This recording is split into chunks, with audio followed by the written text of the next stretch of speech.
Welcome back, everyone. In this video, I'm going to show you how to continue working on your 2-point perspective city block. So we left off at step 10, and now we're going to start step 11. Now this is a pretty tricky step. It's how to create the side wall of your buildings. We want to check each building corner to see which walls would be visible and which wouldn't. So this building here would have a visible wall. Now, it's already attached to my vanishing point 2, so I can't attach it anywhere there. What I'm going to do is attach it to vanishing point 1, the vanishing point on the opposite side. So I'm going to line my ruler up to the corner of my building and vanishing point 1 and draw a line. And I now have a wall. I like to shade these in because it makes it a little bit easier to understand what's going on in the picture. So using your center line to separate your city streets, you want to check every building to see if there's going to be a visible wall or building side. So there's definitely going to be one here, and this building is attached to vanishing point 2. So again, I'm going to line my ruler up to vanishing point 1. I will draw that line and shade it in so I know that it is a building side.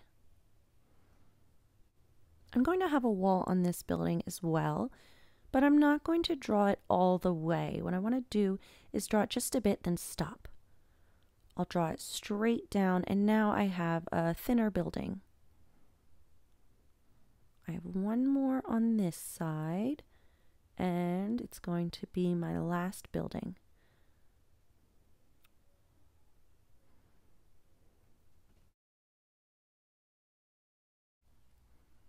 So that should be it for my right side, and now I'm going to move on to my left side. I want to check for any open corners that look like they need a wall to be three-dimensional. So I'll definitely have one here.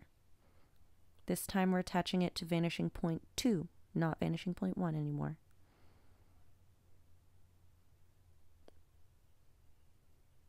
My next building is a little bit higher, so we'll also need one there.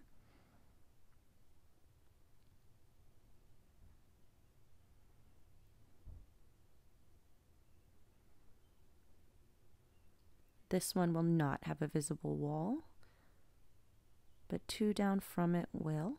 And this is going to be a really tiny one. And that should be it for my left side. I'm going to go through and erase any extra pencil lines I have. Just make sure not to erase your vanishing point. We do still need that.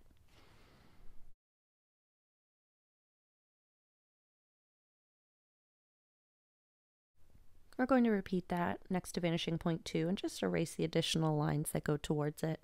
We do still need the lines that are inside of our buildings because they're going to come in handy with our next step. It's time to start adding windows and doors and signs. Now all of these extra lines that we drew last time are not here to make it more confusing. They're here to make your life a lot easier when we're making these windows. I'm going to start with my closest building, and remember that things get smaller and closer together as they get further away. So these lines that I have are actually going to become the top and bottom of my windows. So I only need to draw 2 vertical lines.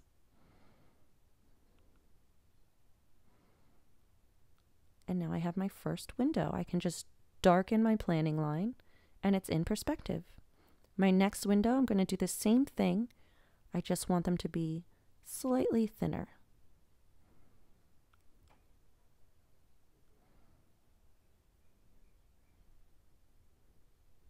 And now I have 2 windows, and I can erase the additional lines.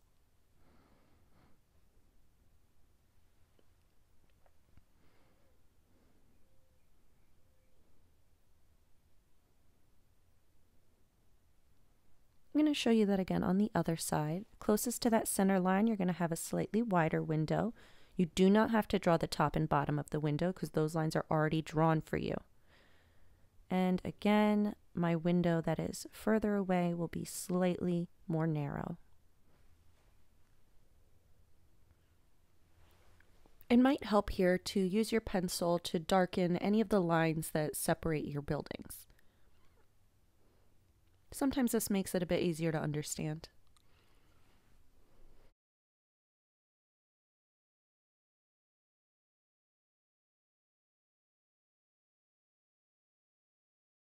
Okay, time for a door.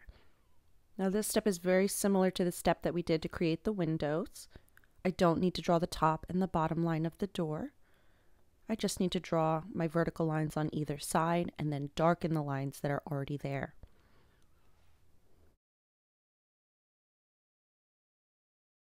I can even add a little door handle here if I'd like.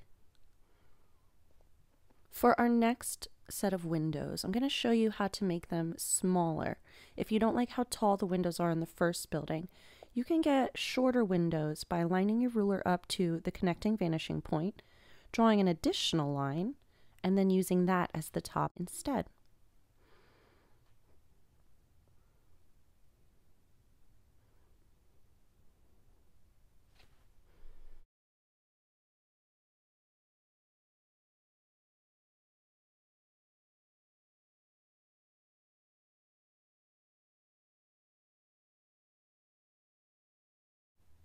I'll throw a door on this building as well, and you'll see the next part of this video is very sped up, and that's so you don't have to sit here and watch me draw all of these windows and doors in real time.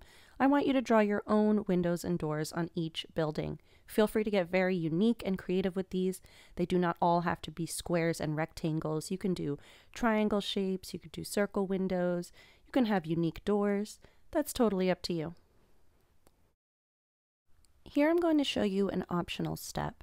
This is what to do if you want to have a space between your buildings or an alleyway. You're going to turn your ruler vertically, draw a line that's right on the side of one of your buildings. You'll erase the top connecting line. Use your ruler to attach the bottom of the next door building to the opposite vanishing point. That's just going to be a tiny line. And then you'll shade in the rest of the next door building, just the side of it. And you should see now that there is a space between these two buildings. You can do this anywhere or between all of your buildings if you want.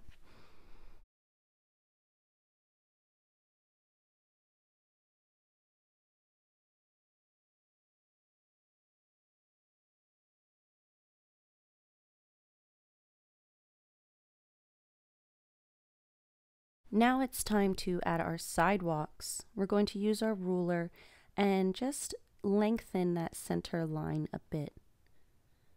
That'll be the widest part of our sidewalk. Next, I'm going to attach my ruler to the vanishing point, and I'm going to move just a little bit up that line that I just drew. And you'll see there's a little bit of space below it. I'm going to connect that one to my opposite vanishing point there. And then that extra bit there I will also attach to the vanishing point, and that's going to create the curb of our sidewalk.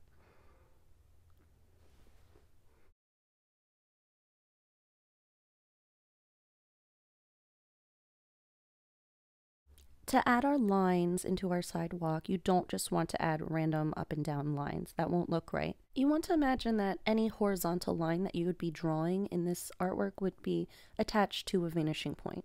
So the lines in my sidewalk on the right are going to be attached to vanishing point 1. And then the lines on the left side of my sidewalk will be attached to vanishing point 2. Don't forget that as things get further away, they are getting closer together. So as you move closer to the vanishing point, just make sure that you're making them slightly more narrow as you go. I'm going to shade in my curb here just to make it look more three-dimensional. Okay, moving on to the left side, make sure you're attached to the opposite vanishing point, which is vanishing point 2.